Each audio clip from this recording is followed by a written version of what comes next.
Le projet Sky, anciennement Maker, pourrait revenir à son nom d'origine après seulement 2 mois sous sa nouvelle identité. Alors qu'est-ce qui pourrait motiver cette décision ? On en parle dans un instant. Le Crypto Daily. Mon nom est Benjamin Cohen. Et vous êtes bien sur le Crypto Daily. Le podcast qui traite de l'actualité crypto, NFT et métaverse. Dans vos oreilles, chaque jour, du lundi au vendredi. Salut, c'est Thomas du Crypto Daily. J'espère que vous allez bien. Et c'est donc notre actualité principale aujourd'hui. On parlera aussi de l'initiative de Buenos Aires dans la blockchain, avant de parler de l'attaque phishing visant la blockchain de Sony. Mais avant tout ça, et comme d'habitude, le coin du marché.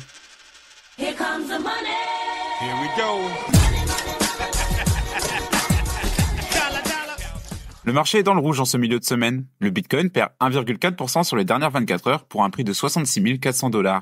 L'Ethereum chute de 2,1% et se situe à un prix de 2580 $. Le BNB et le Sol perdent respectivement 2,4% et 1%. Le XRP baisse de 1,3%. Le Doge baisse de 3,6%. Le Tron augmente très légèrement de 0,1%. Et enfin le Thon baisse de 1,9%.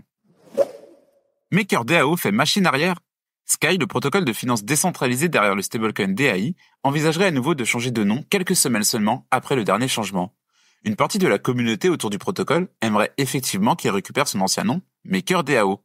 Mais revenons sur les événements de ces dernières semaines. À la fin du mois d'août, MakerDAO annonçait le changement de nom du protocole en Sky. Ce rebranding marquait une étape cruciale pour la plateforme qui voulait renforcer sa présence sur le marché avec de nouvelles ambitions. MakerDAO, c'est l'une des plateformes les plus influentes de la finance décentralisée. L'idée, c'était que Sky ne se contente pas de maintenir son stablecoin, mais explore aussi de nouveaux horizons, notamment en rebaptisant le DAI en USDS pour United States Dollar Stable.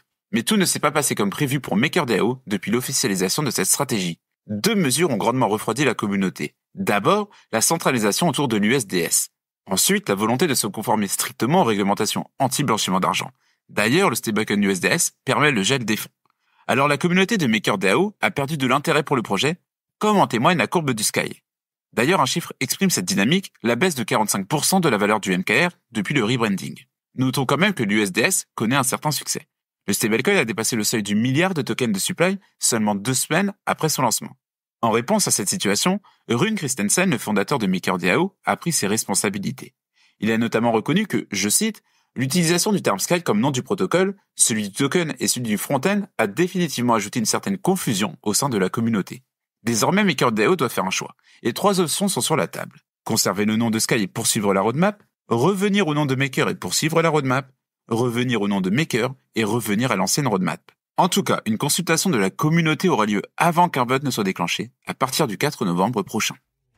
Si tu aimes le Daily, une note et un commentaire nous aident énormément. Aussi, si tu ne veux rien rater de l'actualité, abonne-toi.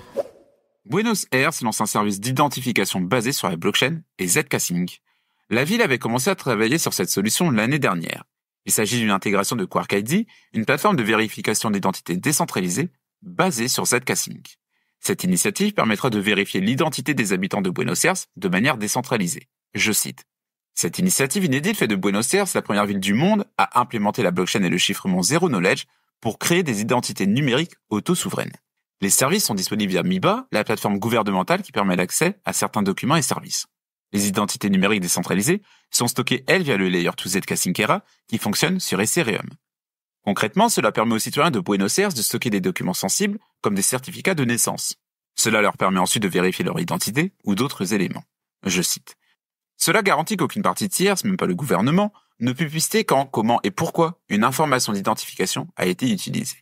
Diego Fernandez, le secrétaire pour l'innovation et la transformation numérique de Buenos Aires, souligne qu'il s'agit d'un positionnement symbolique et éthique pour le gouvernement de la ville. Il faut dire que l'Argentine se distingue de plus en plus comme un berceau d'adoption de la blockchain et des crypto-monnaies. La confiance des Argentins envers les institutions qui gèrent le peso, la monnaie fiduciaire locale, s'est amenuisée. En contraste, l'intérêt pour les crypto-monnaies, ces monnaies décentralisées qui ne sont pas sujettes aux frasques du gouvernement, a augmenté. Et récemment, le géant Binance a posé ses valises en Argentine, y voyant un territoire opportun pour son développement. Pour rappel, l'Argentine est en 2024 le pays avec le taux d'inflation le plus élevé au monde, et son président, Javier Milei, a dévalué le peso de 50% en décembre 2023, dans ce qu'il a appelé une thérapie de choc. Mais pour les Argentins, le cauchemar économique continue. Et les crypto-monnaies arrivent donc manifestement et logiquement à la rescousse. Les volumes d'échanges ont été multipliés par 10 par rapport à l'année dernière. Et le gouvernement de Buenos Aires semble bien l'avoir compris avec ce premier pas vers la blockchain qui pourrait être suivi par d'autres. Merci d'écouter le Crypto Daily. Soneum est visé par une attaque de phishing.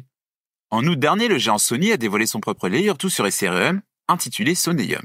Rapidement, cette nouvelle solution de Layer 2 a rencontré un engouement auprès des utilisateurs. Sans grande surprise, le mot-clé Soneum a donc vu son nombre de recherches sur Google croître dans les jours qui ont suivi l'annonce. Mais comme l'a révélé Scam Sniffer, une société spécialisée dans la sécurité Web3, les arnaqueurs se sont rapidement engouffrés dans la brèche. Scam Sniffer a découvert qu'une faute de frappe dans Google pouvait vous conduire directement sur un site de phishing. En fait, en cherchant Someum au lieu de Soneum, un lien sponsorisé apparaît en tête des résultats de recherche. Sans grande surprise, ce lien ne mène pas au vrai site de la blockchain Soneum, il s'agit en fait d'une arnaque de type phishing, toutefois relativement classique. Le site présente une page qui usurpe le thème du site officiel de Soneum, mais qui cache en réalité un wallet drainer. Il s'agit tout simplement d'un outil utilisé par des escrocs pour siphonner votre portefeuille crypto. Scam Sniffer explique que cette arnaque s'appuie sur un phénomène appelé typo-squatting. Il s'agit d'une technique qui repose sur les erreurs de frappe des utilisateurs.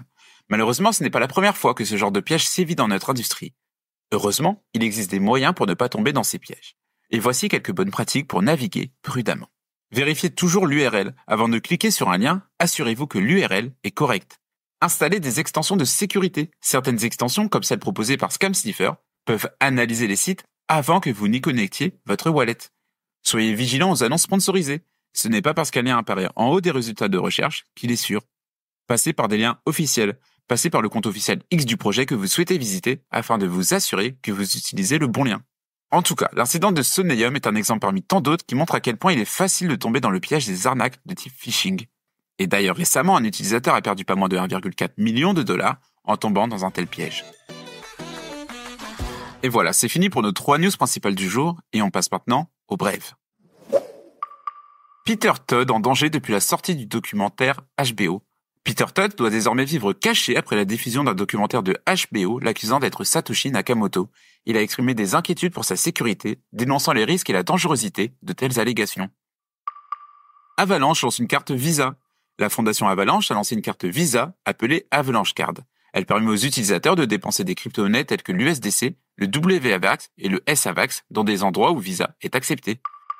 Tesla n'a pas vendu ses bitcoins. La société Tesla a récemment transféré l'intégralité de ses bitcoins vers de nouveaux wallets, bien que ces mouvements soient probablement des rotations de portefeuille. Tesla n'a donc pas vendu ses bitcoins, malgré les spéculations. Polymarket renforce ses vérifications pour les gros parieurs sur les élections. Polymarket, une plateforme de paris basée sur la blockchain, renforce la vérification des informations d'identité de ses plus gros parieurs avant les élections américaines. Le but est de notamment se conformer aux restrictions régionales. Quel est l'état des cryptos selon A16Z ? A16Z, l'un des plus grands fonds VC, a publié un rapport sur l'industrie crypto évoquant plusieurs points clés concernant l'adoption, la politique et le développement de l'IA. On vous explique tout dans notre newsletter DeFi. Le lien est en description. Et voilà, c'est la fin de ce résumé de l'actualité du jour. Évidemment, pensez à vous abonner pour ne pas rater le suivant, quelle que soit d'ailleurs l'application que vous utilisez pour nous écouter. Rendez-vous aussi sur Twitter, LinkedIn et YouTube pour d'autres contenus d'actualité exclusifs. Je crois que j'ai tout dit. Faites attention à vous. Et moi, je vous dis à vendredi. C'était Benjamin pour le Crypto Daily. Merci et à très vite.